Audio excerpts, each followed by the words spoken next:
Joining me right now on Kumite Radio is UFC veteran Thiago Alves. He'll be fighting on September 15th at UFC Fight Night 136 in Moscow. What's going on, Thiago? How you doing, brother? Good, good. I want to talk about other aspects of your life other than fighting. So I want to talk about coaching, because I've been seeing you doing a lot more coaching lately. Is that something you are considering more and more now? Yes and no. The situation with UFC now, it takes a little bit longer to get a fight. So in between fights, for me to stay active, for me to stay involved, I'm coaching a little bit at American Top Team, which is home for me. I've been there for 15, 16 years now, so it's just natural transition. Who are some of the fighters you've been working with? I work with a very few guys, not because I'm selective, just because I don't have a lot of time, on the plate. I'm still fighting, still my main, job.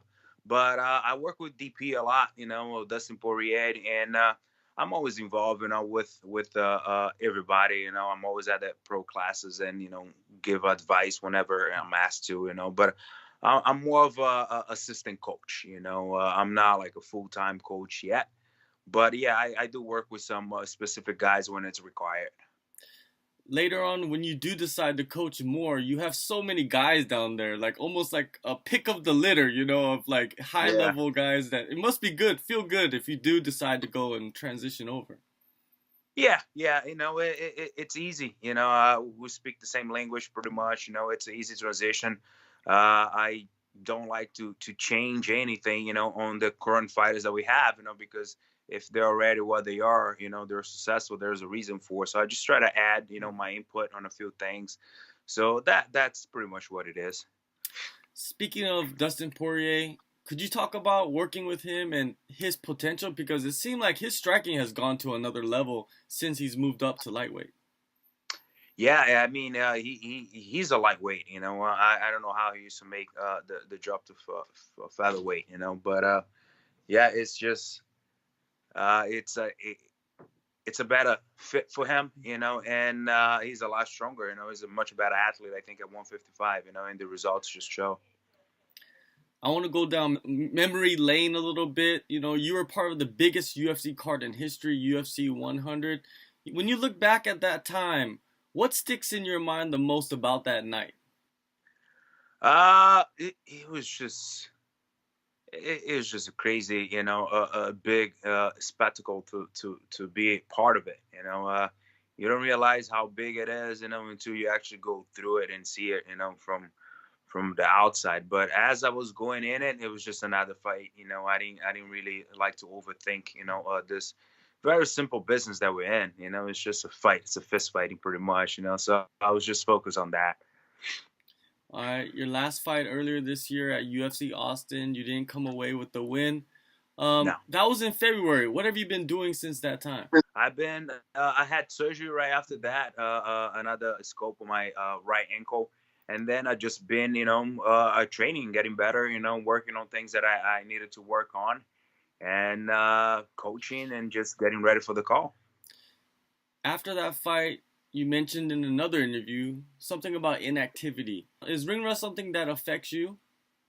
If at this level it does, at this level it does, because every little detail counts, if you're not stepping in every, every 4 to 5 months, it's going to take a little bit, from your timing and it's just the feeling of the fight, there's a special feeling when you step in there, and when you going over and over and over, you're able to connect to those emotions and reactions a lot quicker. When you step away for a long time, it takes a little bit longer for you to get, in the fight per se.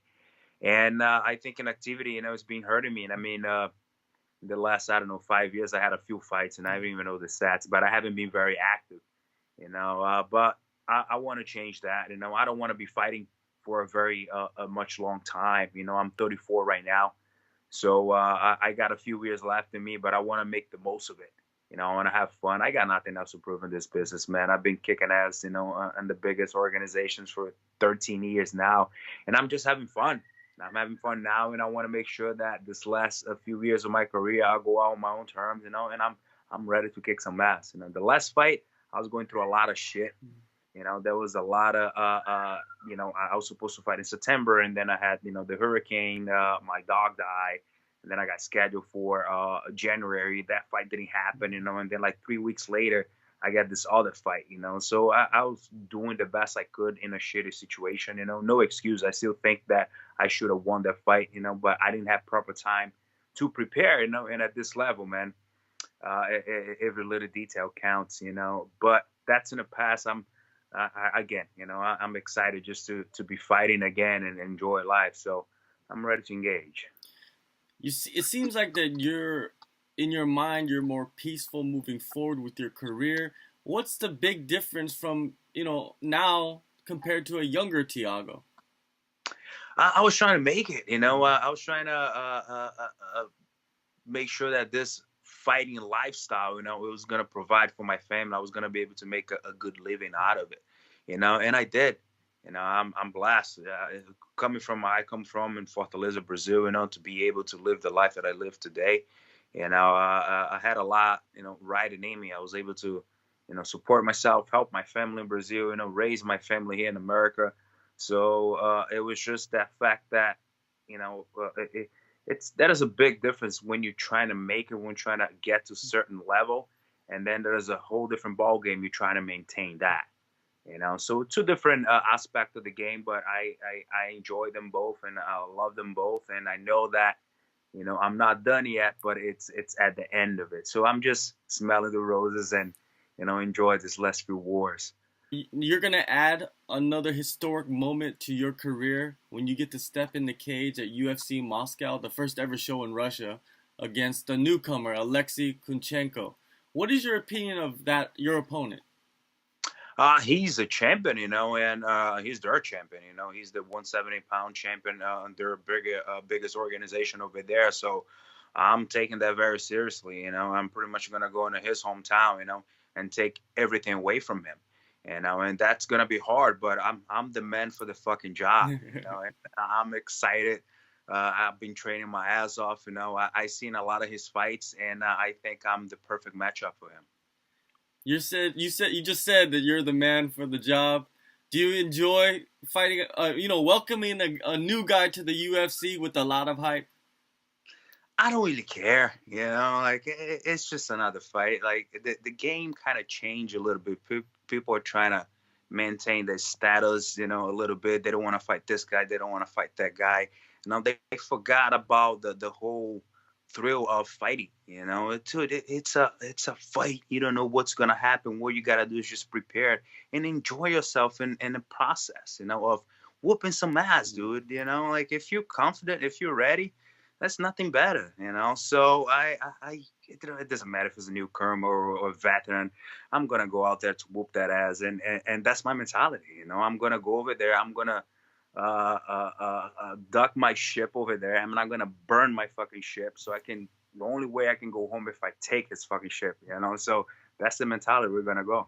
Right. Training for Alexey, you've been in the game for a long time. You've probably seen every different style of training method. Is there anything new you have added to your weekly regimen for this camp?